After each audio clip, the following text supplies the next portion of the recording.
शुचि महागौरी शुभम दधा महादेव प्रमोदया। बोलिए जगदम्बा मात की जय।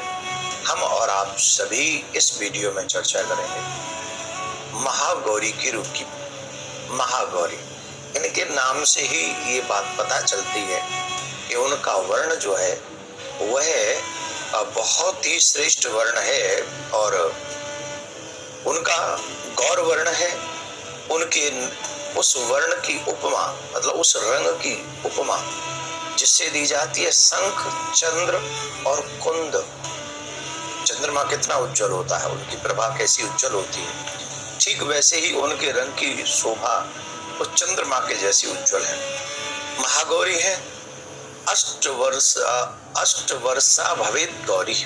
वो दिखती कैसी है, जैसे 8 वर्ष की कन्या दिखती है, वैसे वो हमेशा उसी ही स्वरूप में सभी भक्तों को दर्शन देती हैं और वो सबका कल्याण करती हैं। इनके सभी आभूषण और वस्त्र सफेद हैं, इसीलिए इन्हें श्वेतांबर धरा कहा गया है।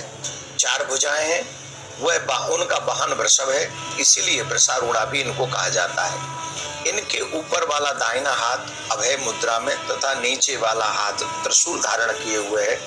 ऊपर वाले बाएं हाथ में डमरू धारण किए हुए हैं और नीचे वाले हाथ में वर मुद्रा।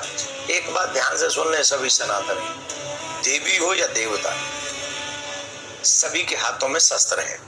शस्त्र क्यों है? सुरक्षा के लिए। किसकी? अपनी, अपने परिवार की और अपने धर्म की और अपने देश की।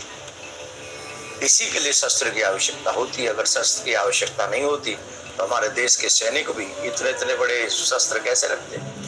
प्रत्येक कंट्री परमाणु बम क्यों बनवाती? मैं जो इशारा कर रहा हूँ यह है, अपने परिवार की सुरक्षा के लिए कोई ना कोई शस्त्र आप अपने घर में अवश्य रखा करें, जिससे आपके परिवार की सुरक्षा आपकी जिम्मेदारी है। सरकार तो बाद में आएगी, पुलिस बाद में आएगी, आप स्वयं पहले अपने परिवार की रक्षा करें। तो माता रानी भी अपने हाथ में शस्त्र धारण करती हैं। माता गौरी की जो कथा है वो इस प्रकार है कि बाबा भोलेनाथ को वर के रूप में प्राप्त करने के लिए माता गौरी ने भयानक तपस्या की थी। बहुत तपस्या, इतनी तपस्या करी थी कि उस तपस्या के कारण उनका जो रंग था वो काला पड़ गया था, एकदम काला रंग हो गया था। शंकर भगवान प्रसन्न हुए, उन्होंने कहा वरदान मांगो, वरदान मांगो। तो वरदान देने के लिए शंकर भगवान रेडी हुए, तैयार हो गए। तो भगवान से वही वर मांगा उन्होंने, तो क्या मांगा? पर शंकर भगवान बड़े ही प्रसन्न थे, तो उन्होंने गंगा जल से माँ भगवती का अभिषेक किया, जिसके कारण, क्योंकि शंकर भगवान भी जानते थे ये रंग काला कैसे पड़ा है, तो शंकर भगवान के गंगा जल से, उस स्नान के माध्यम से माँ भगवती का जो रंग है वो कुंद के पुष्प के समान हो गया, एकदम गौर वर्ण, कपूर जैसा उज्जवल हो गया। तो इसीलिए उनका नाम गौरी पड़ा और वो है बड़ी ही कल्याणी है। इनकी पूजा जो भक्त करते हैं उनके तमाम कलमश धुल जाते हैं, पूर्व संचित पाप नष्ट हो जाते हैं। महागौरी का पूजन, अर्चन, उपासना, आराधना कल्याणकारी है। इनकी कृपा से अलौकिक सिद्धियां प्राप्त होती हैं। नवरात्रि के 8वें दिन माँ गौरी का पूजा करने से बहुत मनोकामनाएं पूर्ण हो जाती हैं। माँ महागौरी राहु की स्वामिनी मानी जाती हैं।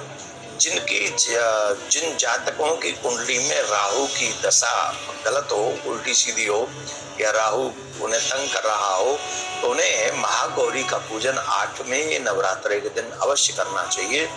इस पूजन से, महागौरी के पूजन से राहु की जो दशा है वो सुंदर हो जाती है, कुदृष्टि, बुरा प्रभाव नष्ट हो जाता है।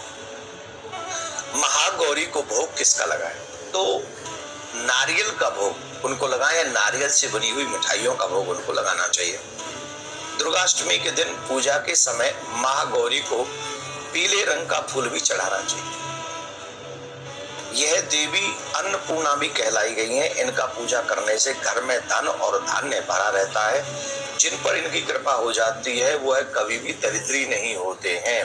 और महागौरी का जो बीज मंत्र है जिसकी हमको उस दिन जाप करना चाहिए, श्री श्रीम क्लीम ह्रीम वरदाई नमः, श्रीम क्लीम ह्रीम वरदाई नमः। इस बीज मंत्र का जाप हम लोग करें, पीले पुष्प चढ़ाएं, माँ गौरी की आराधना करें।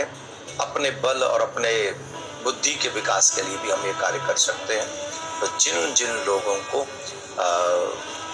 महादेवी से, गौरी से कुछ आशीर्वाद चाहिए, उनको अपने परिवारों में भी ये वीडियो शेयर कर देना चाहिए, जिससे 8वें दिन महागौरी की पूजा करके वो कुछ वरदान प्राप्त कर सके, उनके घर में भी दरिद्रता का नाश हो सके। तो आप इस वीडियो को ज्यादा शेयर करें।